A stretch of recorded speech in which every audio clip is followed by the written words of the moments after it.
민정수석실의 허탕 감찰. 한겨레는 청와대 민정수석실 감찰반이 지난 2월부터 4개월 동안 금감원에 대해 감찰했지만 임직원의 개인 비리를 발견하지 못했다는 기사 일면에 실었습니다. 감찰반이 업무 범위를 벗어나는 이례적인 감찰을 해 금감원의 감독 기능을 크게 위축시켰다는 비판이 나온다고 전했습니다. 조선일보는 정부 지원 NGO의 60%가 친여 성향 위주로 물갈이됐다는 기사를 일면에 배치했습니다. 문재인 정부 3년 만에 보수단체들은 우수평가를 받고도 돈이 끊겼고 올해 보조금 72억 원 가운데 45억 원이 대부분 친여 성향의 신규 단체로 지원됐다고 보도했습니다. 거칠어지는 북한 해입, 대답 없는 한미 흔들기. 북한이 탈북민 단체의 대북전단 살포 문제를 고리로 연일 강경한 톤의 입장문을 쏟아내고 있는데요.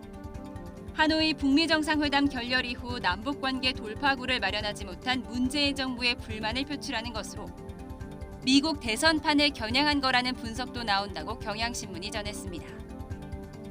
IMF보다 암울한 코로나 세대.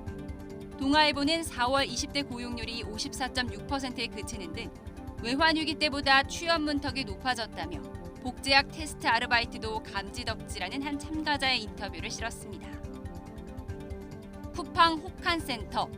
언손에 면장갑을 끼고 안경에 성애가 서려 이른바 턱스크를 할 수밖에 없는 현실.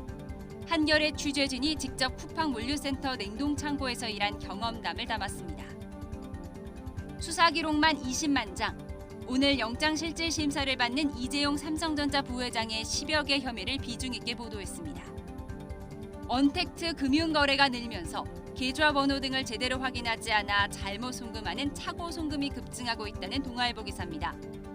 올해 1월부터 4월까지 차고 송금된 돈은 1,300억 원. 피해자 절반은 돌려받지 못하고 반환이 거부될 경우 소송 외에는 대응 방법도 없다고 지적했습니다. 행동 없이 말만 번지르르. 전 세계로 번지고 있는 인종차별 반대 시위. 샤넬과 루이비통 등 명품 업체도 추모 시위에 동참하고 있지만 여론은 호의적이지 않다고 합니다.